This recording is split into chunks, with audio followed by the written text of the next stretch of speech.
selamat malam Jemaat GPIB Sejahtera Jakarta. Semoga kita dalam keadaan baik-baik semua. Bapak Ibu Saudara, sebelum kita beristirahat pada malam hari ini, kita akan melanjutkan pembacaan Alkitab kita yang terdapat di dalam Injil Matius pasal yang ke-19 sampai dengan pasal yang ke-20. Sebelum kita membaca Alkitab, mari kita berdoa. Bapa yang baik yang kami kenal di dalam nama Tuhan Yesus, terima kasih Tuhan atas kasih karunia Tuhan sepanjang kehidupan kami sampai hari ini. Pada malam hari ini kami akan membaca dan mendengarkan pembacaan Alkitab yang terdapat di dalam Injil Matius. Kiranya Tuhan memberkati kami selalu, berkati telinga kami yang mendengarkan dan mulut kami yang membaca Tuhan. Kiranya kami dapat mengerti apa yang disampaikan. Ini adalah pengharapan kami Tuhan, kami persembahkan di dalam Tuhan Yesus yang menjadi juru selamat kami yang hidup. Haleluya, amin. Matius pasal yang ke-19 sampai dengan pasal yang ke-20 yang mengatakan, setelah Yesus selesai dengan pengajarannya itu, berangkatlah ia dari Galilea dan tiba ke daerah Yudea yang di seberang sungai Yordan. Orang banyak berbondong-bondong mengikuti dia, dan ia pun menyembuhkan mereka di sana. Maka datanglah orang-orang Farisi kepadanya untuk mencobai dia. Mereka bertanya, apakah diperbolehkan orang menceraikan istrinya dengan alasan apa saja? Jawab Yesus, tidakkah kamu baca bahwa Ia yang menciptakan manusia sejak semula menjadikan mereka laki-laki dan perempuan? Dan firman-Nya, sebab itu laki-laki akan meninggalkan ayah dan ibunya dan bersatu dengan istrinya, sehingga keduanya itu menjadi satu daging. Demikianlah mereka bukan lagi dua, melainkan satu. Karena itu, apa yang telah dipersatukan Allah tidak boleh diceraikan manusia. Kata mereka kepadanya, jika demikian, apakah sebabnya Musa memerintahkan untuk memberikan surat cerai jika orang menceraikan istrinya? Kata Yesus kepada mereka, karena ketegaran hatimu Musa mengizinkan kamu menceraikan istrimu. Tetapi sejak semula tidaklah demikian. Tetapi aku berkata kepadamu, barang siapa menceraikan istrinya kecuali karena zina, lalu kawin dengan perempuan lain, ia berbuat zina.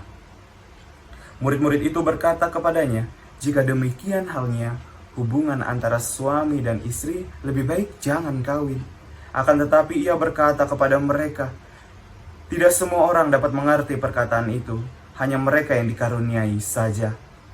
Ada orang yang tidak dapat kawin karena ia memegang lahir demikian dari rahim ibunya. Dan ada orang yang dijadikan demikian oleh orang lain. Dan ada yang membuat dirinya demikian karena kemauan sendiri oleh karena kerajaan sorga. Siapa yang dapat mengerti, hendaklah ia mengerti. Lalu orang-orang membawa anak-anak kecil kepada Yesus, supaya ia meletakkan tangannya atas mereka dan mendoakan mereka. Akan tetapi murid-muridnya memarahi orang-orang itu. Tetapi Yesus berkata, biarkanlah anak-anak itu, janganlah menghalang-halangi mereka datang kepadaku, sebab orang-orang yang seperti itulah yang empunya kerajaan surga. Lalu ia meletakkan tangannya atas mereka, dan kemudian ia berangkat dari situ. Ada seorang datang kepada Yesus dan berkata, Guru, perbuatan baik apakah yang harus kuperbuat untuk memperoleh hidup yang kekal? Jawab Yesus, apakah sebabnya engkau bertanya kepadaku tentang apa yang baik? Hanya satu yang baik, tetapi jikalau engkau ingin masuk ke dalam hidup, turutilah segala perintah Allah. Kata orang itu kepadanya, perintah yang mana? Kata Yesus, jangan membunuh, jangan berzina, jangan mencuri, jangan mengucapkan saksi dusta, hormatilah ayahmu dan ibumu, dan kasihilah sesamamu manusia seperti dirimu sendiri. Kata orang muda itu kepadanya, semuanya itu telah kuturuti, apalagi yang masih kurang? Jawab Yesus kepadanya, jikalau engkau hendak sempurna, pergilah, jualah segala milikmu dan berikanlah itu kepada orang-orang miskin, maka engkau akan beroleh harta di sorga. Kemudian datanglah kemari dan ikutlah aku. Ketika orang muda itu mendengar perkataan itu, pergilah ia dengan sedih, sebab banyak hartanya. Yesus berkata kepada murid-muridnya, aku berkata kepadamu, sesungguhnya sukar sekali bagi seorang kaya untuk masuk ke dalam kerajaan sorga. Sekali lagi aku berkata kepadamu, lebih mudah seekor unta masuk melalui lubang jarum daripada seorang kaya masuk ke dalam kerajaan Allah." Ketika murid-murid mendengar itu, sangat gemparlah mereka dan berkata, "Jika demikian, siapakah yang dapat diselamatkan?" Yesus memandang mereka dan berkata, "Bagi manusia hal ini tidak mungkin, tetapi bagi Allah segala sesuatu mungkin." Lalu Petrus menjawab dan berkata kepada Yesus, kami ini telah meninggalkan segala sesuatu dan mengikut Engkau. Jadi apakah yang akan kami peroleh?" Kata Yesus kepada mereka, "Aku berkata kepadamu, sesungguhnya pada waktu penciptaan kembali, apabila Anak Manusia bersemayam di tahta kemuliaannya, kamu yang telah mengikut aku akan duduk juga di atas 12 takhta untuk menghakimi ke-12 suku Israel. Dan setiap orang yang karena namaku meninggalkan rumahnya, saudara laki-lakinya atau saudaranya perempuan, bapa dan atau ibunya, anak-anak atau ladangnya, akan menerima kembali 100 kali lipat dan akan memperoleh hidup yang kekal. Tetapi banyak orang yang terdahulu akan menjadi yang terakhir, dan yang terakhir akan menjadi yang terdahulu. Pasal yang ke-20. Adapun hal kerajaan sorga sama seperti seorang tuan rumah yang pagi-pagi benar keluar mencari pekerja-pekerja untuk kebun anggurnya. Setelah ia sepakat dengan pekerja-pekerja itu mengenai upah sedinar sehari, ia menyuruh mereka ke kebun anggurnya. Kira-kira pukul 9 pagi ia keluar pula dan dilihatnya ada lagi orang-orang lain menganggur di pasar. Katanya kepada mereka, "Pergi jugalah kamu ke kebun anggurku, dan apa yang pantas akan kuberikan kepadamu." Dan mereka pun pergi. Kira-kira pukul 12 dan pukul 3 petang, ia keluar pula dan melakukan sama seperti tadi.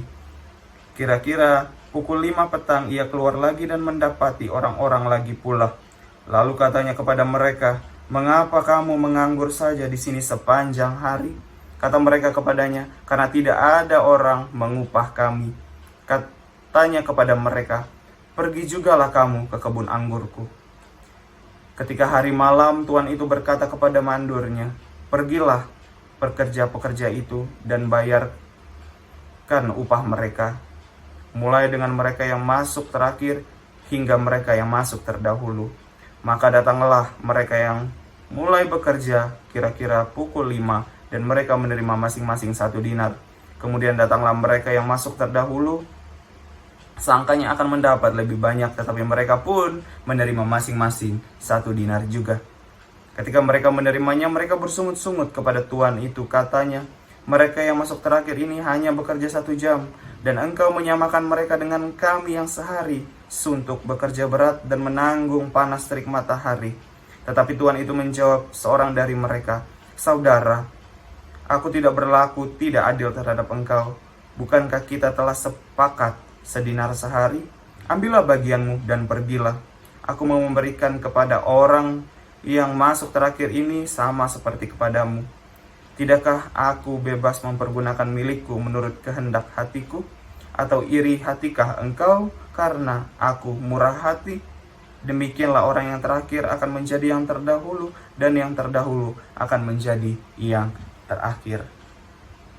Ketika Yesus akan pergi ke Yerusalem, ia memanggil ke-12 muridnya tersendiri dan berkata kepada mereka di tengah jalan, "Sekarang kita pergi ke Yerusalem, dan Anak Manusia akan diserahkan kepada imam-imam kepala dan ahli-ahli Taurat, dan mereka akan menjatuhi dia hukuman mati.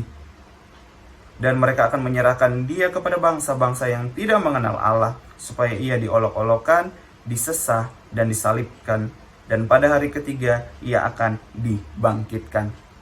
Maka datanglah ibu anak-anak Zebedeus serta anak-anaknya itu kepada Yesus, lalu sujud di hadapannya untuk meminta sesuatu kepadanya. Kata Yesus, "Apa yang kau kehendaki?" Jawabnya, "Berilah perintah supaya kedua anakku ini boleh duduk kelak dalam kerajaanmu, yang seorang di sebelah kananmu dan yang seorang lagi di sebelah kirimu." Tetapi Yesus menjawab katanya, "Kamu tidak tahu apa yang kamu minta. Dapatkah kamu meminum cawan yang harus kuminum?" Kata mereka kepadanya, kami dapat. Yesus berkata kepada mereka, cawanku memang akan kamu minum, tetapi hal duduk di sebelah kananku atau di sebelah kiriku, aku tidak berhak memberikannya. Itu akan diberikan kepada orang-orang bagi siapa Bapakku yang telah menyediakannya.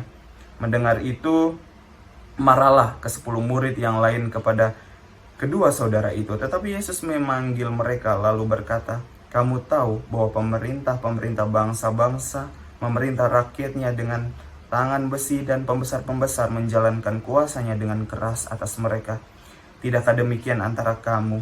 Barang siapa ingin menjadi besar di antara kamu, hendaklah ia menjadi pelayanmu. Dan barang siapa ingin menjadi terkemuka di antara kamu, hendaklah ia menjadi hambamu. Sama seperti Anak Manusia datang bukan untuk dilayani, melainkan untuk melayani dan untuk memberikan nyawanya menjadi tebusan bagi banyak orang. Dan ketika Yesus dan murid-muridnya keluar dari Yeriko, orang banyak berbondong-bondong mengikuti dia. Ada 2 orang buta yang duduk di pinggir jalan, mendengar bahwa Yesus lewat, lalu mereka berseru, Tuhan, Anak Daud, kasihanilah kami. Tetapi orang banyak itu menegur mereka supaya mereka diam. Namun mereka semakin keras berseru katanya, Tuhan, Anak Daud, kasihanilah kami. Lalu Yesus berhenti dan memanggil mereka. Ia berkata, apa yang kamu kehendaki supaya aku perbuat bagimu? Jawab mereka, Tuhan, supaya mata kami dapat melihat. Maka tergeraklah hati Yesus oleh belas kasihan, lalu ia menjamah mata mereka. Dan seketika itu juga mereka melihat lalu mengikuti dia. Demikianlah pembacaan Alkitab kita pada malam hari ini. Mari kita berdoa. Tuhan Yesus, terima kasih karena kami sudah membaca dan mendengarkan pembacaan Alkitab yang terdapat di dalam Matius pasal yang ke-19 sampai dengan pasal yang ke-20. Dan sebentar lagi kami akan beristirahat. Kiranya Tuhan memberkati kami selalu ya Tuhan. Berkati tidur malam kami supaya kami besok pagi bisa bangun dalam keadaan selamat tanpa suatu kekurangan apapun. Inilah pengharapan kami Tuhan, kami persembahkan di dalam nama Tuhan Yesus yang menjadi juru selamat kami yang hidup. Haleluya, amin. Selamat malam Bapak Ibu Saudara, selamat beristirahat, Tuhan Yesus memberkati.